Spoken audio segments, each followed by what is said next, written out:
Good to go. Hey everyone, thanks for joining us on this Facebook Live. My name is Helen French and I'm the Director of Development and Continuing Education at NASW New Jersey.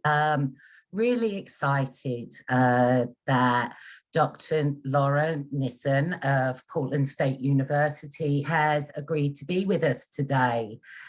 She is our opening keynote at the 2022 Virtual Annual Conference, May 1st and 2nd. You can sign up at thefutureofsocialwork.org. You know, the theme of the conference is the future of social work, and Dr. Nissen is an internationally recognized authority on futures work. But I wanted to welcome Dr. Nissen. Thank you. So happy to be here. Thank you for being here. I wanted to ask, the title of your keynote is, what is anticipatory social work in post-normal times? What does that mean? Well, good morning, everybody in Facebook land. It's such an important question, and this is a topic I'm just so excited about and so passionate about, and very much consider myself both a practitioner but also a student, and there's so much learning to do. So really, I'm happy to come and just share my learning and invite other people into this conversation. Anticipatory social work in post-normal times. So there's a futurist I love named Ziauddin Sardar, and he is the person who originated this term post-normal times. What he means by that is kind of in between times, a time between when old structures and systems aren't really working and they're starting to break down, and new structures haven't yet quite taken form yet. So we're in this in-between time. Lots of turbulence, lots of uncertainty, lots of opportunity, but also lots of risk. And that's what post-normal time means. So as I learned about that, I started thinking, yeah, that's what we're doing social work in post-normal times.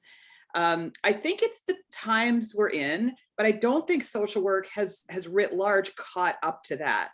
And I say that as a 30-year social worker, right? I think much of our focus is on replicating knowledge in ways that reflect prior generations' focus and understanding of things, not on the current focus or, God forbid, the future focus. I just don't think we spend our time there. It's not our tradition, but I think it needs to be. Every other profession is going through big efforts to explore the future of their profession, the future of medicine, the future of law, the future of accounting, the future of public health. Social work needs to be in there doing that work. So will social work exist in the future? How will it change? A little, not at all, a fair amount, or will it transform?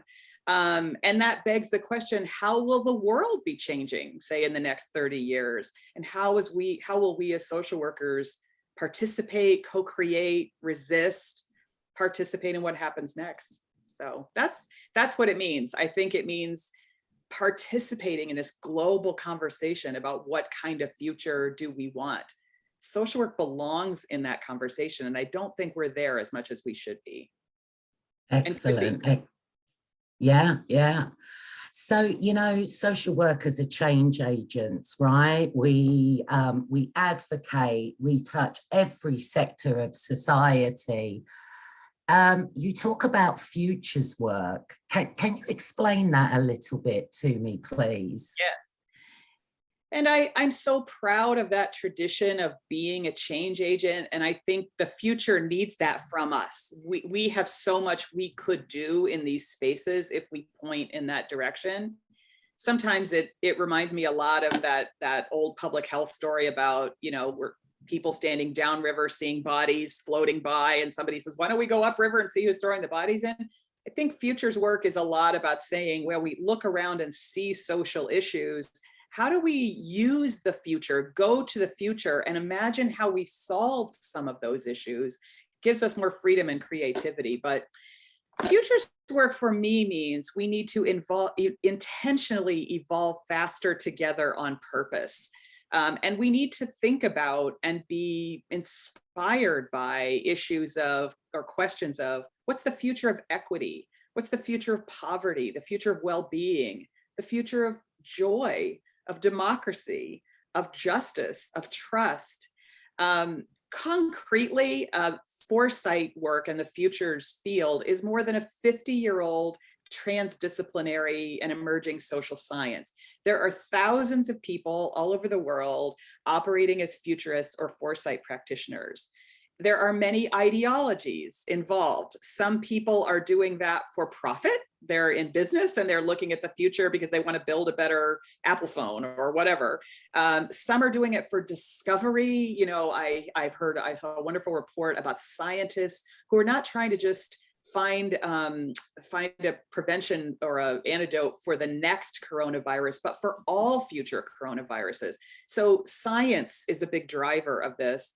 And some are doing it for all different, for power. You know, militaries are often engaged in foresight work, and some for liberation. So there are foresight and futures folks who are really dedicated to the idea that freedom and justice is the ultimate kind of vision of a positive future. How do we get there? Trying to imagine and use the future. So I tend to hang with that group, otherwise known as the participatory critical futures or foresight group. And Institute for the Future, where I'm a research fellow, their executive director, Dr. Marina Gorbis, is a wonderful futurist. She says the future should be an intentional and massively democratic endeavor. The future is too important for just a few people to sit around and decide what it should become, right? A massively democratic endeavor. So secondly, for social work, futures work means two particular things for me. It means that it gives us tools to restore our individual and collective imaginations about what's possible for a shared, peaceful, healthy world together. I mean, let's face it, social work, we see some stuff, you know, we see hard things. We live in worlds where really hard things are happening, and we're so engaged in it, so upfront, so involved with it. We're witnessing it, we're participating in it, and some of us are experiencing it directly. We need tools to help restore our imaginations about what's possible in a better world. So that's one thing. The second thing is, I think futures and foresight work can help us be more effective at scanning and understanding threats to that aspiration, and realize that though science sort of looks at things one thing at a time, and even within social work, Helen, we do that too. We tend to look at children's issues or mental health or disabilities or racism, or, you know, we're looking at things in kind of categories often. The truth is, the future itself is really about complexity and intersections of those things. I know social work doesn't mean to do this very categorical thing, and we have great encouragement not to, but it still functionally happens all the time, that we work in organizations that are this and this and this. Social work organizations aren't, we just do everything for everyone. We're all about intersectionality. It doesn't work that way.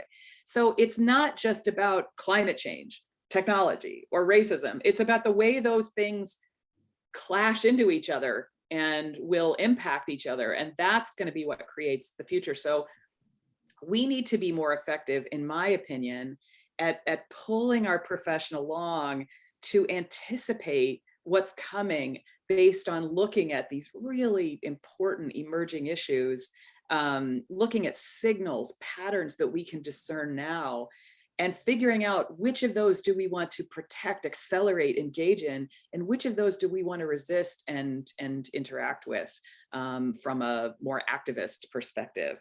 So anyway, I think that's, to me, and when I go to a futures conference, my mind is blown by the extraordinary variety of disciplines and perspectives, including religious people and artists, as well as scientists and activists, all in one place, kind of talking about issues that are changing the future even as we speak, like climate or tech or racism or other kinds of things. So it's very interesting crowd. We belong in those spaces. And that's what my work and my journey has been about, is that we have unique and special things to bring to that conversation, but only if we kind of prepare ourselves to take up space in those conversations. Just fascinating. I've been fortunate to have several conversations with you, and I just learn every time. Really appreciate all that you put out in the world and the work you do for social work. So what's a couple of things that people can expect from your keynote on Sunday, May 1st? Well, I mean, it is my intention. Every time I go to a futures meeting, my mind is blown. And so I try to blow other people's minds in a reciprocal fashion. So I want to try to blow people's minds by all that's happening in this space. It's utterly fascinating. It's a fascinating space to think about. At what point does a technologically altered human become a weapon? I mean, that's a question that actual futurists are working on in the military, for example. Like, that's a fascinating question and a deeply ethically troubling question and a mind-blowing question. So I want to blow people's minds a little bit about some of the things I've seen in the future space. I want people to walk away with a little more clear sense of what their roles might be in this epic story of challenges and opportunities that we have around global survival. And for folks to get some inspiration and find starting places for where futures thinking and practice intersects with their practice. What are they doing every day? What's the future of that? If you work directly in mental health, what's the future of mental health? Because there's a lot going on in the future of mental health. Are we connected to that? I don't always know. Each person has a role to play in co-creating this better future for the profession and the world.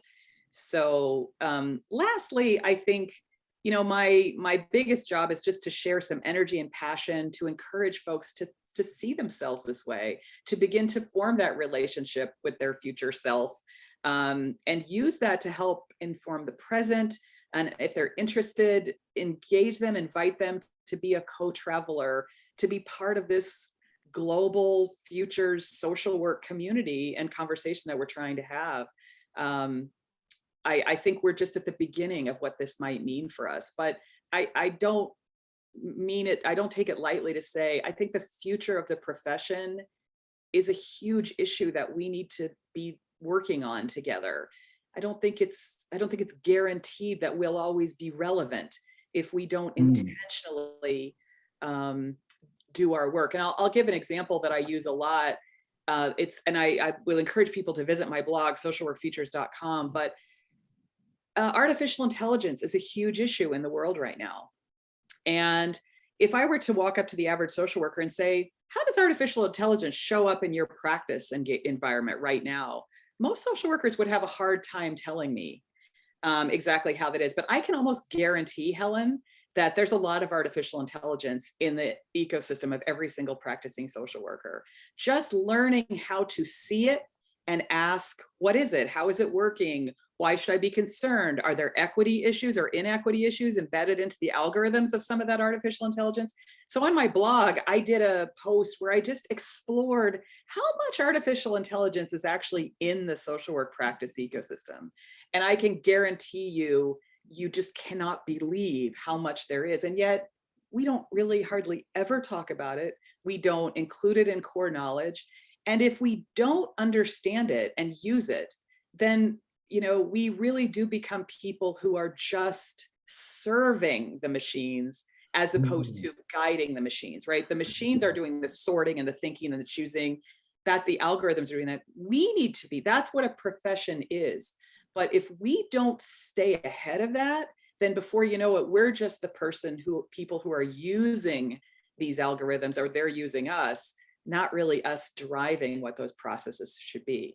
And while artificial intelligence has many promising applications for the good of humanity, there's still a lot, it's still very young, and there's a lot more work to do. There's a lot of issues of racism and very complicated human thought errors that are being encoded into this technology in ways that right now are impacting who gets therapy and who doesn't, who gets housing and who doesn't, who gets arrested and who doesn't. Algorithms are underneath a lot of this work that we do. We need to be more aware and engaged. So that's a great example of just like right now, one thing every social worker could do is look around and say, I wonder what kind of artificial intelligence is in my practice arena, and who's making a decision that really I should be making as a professional social worker. Just to ask that question. And then to ask the deeper question of, okay, now that I've learned there's these three kinds of artificial intelligence in my ecosystem, who built the algorithms? What evaluation is being done with them? What's the equity lens that's been applied to those algorithms, et cetera? So that's just one thing every social worker can do that would transform your practice. Oh my goodness, I can't wait until May 1st. You give us so much to think about, and really appreciate that. So everyone, if you've not registered, it's thefutureofsocialwork.org. You will hear from Dr. Nissen, who just puts it into really frank, easy to understand terms, right? And mention your blog again, Laura. So if you want to get a heads up and just do a little more exploring about this, go to my blog, socialworkfutures.com. And I've just sort of cataloged my whole journey. I just wanted to learn out loud with my fellow social workers in the world. So just check out kind of what I've been studying and what I've been learning. It's all there. And I'm also on Twitter at Laura Nissen. On Twitter, which is where there's a lot of cool foresight stuff going on. I'm learning things every single day from Twitter and just following hashtags. I did start a hashtag, which is just SW Futures. And so if you just look at that hashtag, you'll see hundreds, if not thousands. And there are many people using that hashtag now. So you can just sort of see what people are seeing and thinking about, yeah, I think this is going to affect the profession, but I'm not quite sure how yet. That's awesome, interesting, and juicy. Beautiful. Can't wait for you to set the tone and start the story. At our conference, you can register at thefutureofsocialwork.org, and I really look forward to your presentation. Thank you so much. Yeah, great to be with you. Thanks.